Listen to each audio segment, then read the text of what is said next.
Assalamualaikum warahmatullahi wabarakatuh. Baik, sebelumnya perkenalkan, nama saya adalah M. Horul Husen dengan NPM 2007-10-11 dari kelas 20 SI SR ataupun kelas sore. Baik, di sini saya akan menerangkan atau mempresentasikan mengenai mata kuliah statistika, khususnya pada bab 15. Baik ya. Di sini kita akan membahas mengenai materi tentang analisis regresi. Sebelum kita masuk ke materinya, ada baiknya kita memahami apa itu pengertian dari statistik dan statistika ya. Yang pertama, apa perbedaan statistik dan statistika? Maaf, maksudnya apa perbedaan statistika dan statistik? Bisa kita baca. Di sini katanya statistika adalah sebuah ilmu ataupun metode ilmiah yang mempelajari tentang bagaimana merencanakan, mengumpulkan, mengelola, menginterpretasi, kemudian menganalisa data untuk kemudian mempresentasikannya hasil data yang diperoleh. Secara singkat, statistika adalah sebuah cabang ilmu yang berkaitan dengan data-data dan bagaimana cara mengumpulkannya. Baik, yaitu yang statistika. Yang statistik adalah hasil dari yang ditampilkan dalam bentuk grafik, tabel, dan lain sebagainya. Ada pula yang mendefinisikan statistik sebagai sebuah kumpulan data berbentuk angka atau bukan angka yang memiliki kaitan dengan masalah tertentu.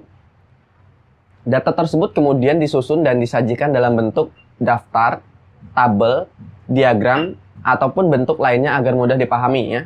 Jadi secara garis besar statistika itu adalah metodenya, konsepnya ataupun ilmunya, dan statistik itu adalah hasilnya ya, hasil datanya itu ya, yang bisa kita lihat biasanya dalam bentuk grafik, tabel ataupun diagram ya. Baik, kita langsung masuk ke materinya.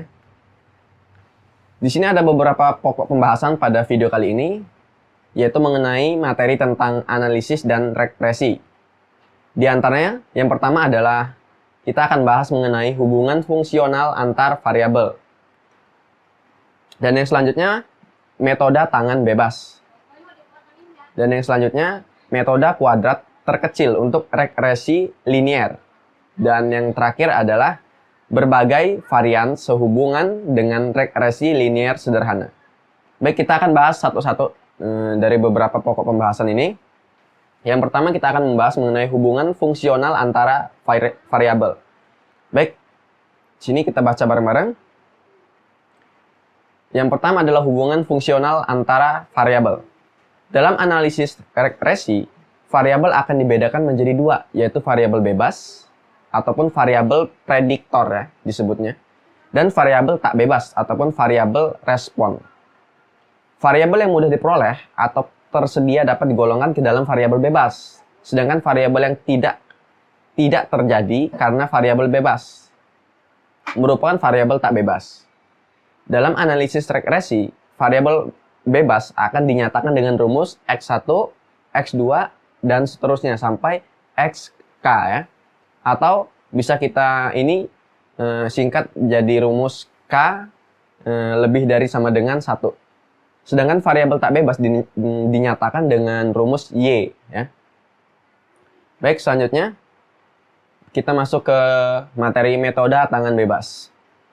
Yang pertama, metode ini merupakan metode kira-kira katanya dengan menggunakan diagram pencar atau scatter diagram istilahnya ya, dengan data yang diperoleh berdasarkan hasil pengamatan. Di sini, jika variabel yang diamati meliputi variabel bebas ataupun X ya, dan variabel tak bebas diistilahkan dengan rumus Y, maka data pengamatan yang diperoleh digambarkan pada sebuah diagram dengan X dinyatakan pada sumbu mendatar dan Y pada sumbu tegak, sehingga terbentuk diagram pencar yang menunjukkan titik-titik tertentu ya. Di sini ada dua manfaat dari penggunaan diagram pencar ini, yaitu yang pertama adalah membantu menunjukkan apakah terdapat hubungan yang bermanfaat antara dua variabel. Yang selanjutnya adalah nomor 2, membantu menetapkan tipe persamaan yang menunjukkan hubungan antara kedua variabel tersebut, ya. Baik, bisa dipahami? Yang selanjutnya adalah kita masuk ke materi metode kuadrat terkecil untuk regresi linear. Baik, kita baca bareng-bareng. Di sini disebutkan metode ini berdasarkan pada kenyataan bahwa jumlah pangkat 2 ya, atau istilahnya kuadrat dari jarak antara titik-titik dengan garis regresi yang sedang dicari harus sekecil mungkin, ya. Jadi angka kuadratnya harus sekecil mungkin. Untuk pengamatan yang terdiri dari sebuah variabel bebas atau diistilahkan dengan rumus X dan variabel tak bebas atau diistilahkan dengan rumus Y. Baik, yang selanjutnya kita masuk ke materi selanjutnya, yaitu berbagi varian sehubungan dengan regresi linear sederhana. Baik, di sini kita baca bareng-bareng. Untuk analisis selanjutnya tentang regresi linear sederhana, terdapat beberapa asumsi yang harus diambil. Asumsi pertama, mengenai kekeliruan prediksi atau galat prediksi, atau perbedaan E sama dengan Y kurang Y topi yang terjadi. Mengingat hasil pengamatan variabel tak bebas atau istilahnya Y dengan rumus Y, belum tentu sama nilainya dengan harga yang diharapkan, yaitu Y topi yang diperoleh dari regresi hasil pengamatan ataupun sampel, ya. Yang selanjutnya, dalam populasi, galat prediksi dimisalkan berbentuk variabel acak yang meliputi distribusi normal dengan rata-rata 0 dan variabel ini istilahnya sigma kuadrat. Asumsi kedua, untuk setiap harga X yang diberikan, variabel tak bebas atau Y dengan rumus Y independen dan berdistribusi normal dengan rata-rata 0,1 plus 0,2 X dan varian sigma kuadrat Y kali X atau varian sigma kuadrat Y kali X dimisalkan sama untuk setiap X, maka dapat dinyatakan oleh varian kekeliruan taksiran sigma kuadrat whole, ya, dan kekeliruan baku taksiran sigma Y kali X. Baik, ya, mungkin cukup sampai di sini materi yang saya bisa jelaskan pada bab 15 ini. Lebih dan kurang saya mohon maaf. Saya akhiri, wassalamualaikum warahmatullahi wabarakatuh.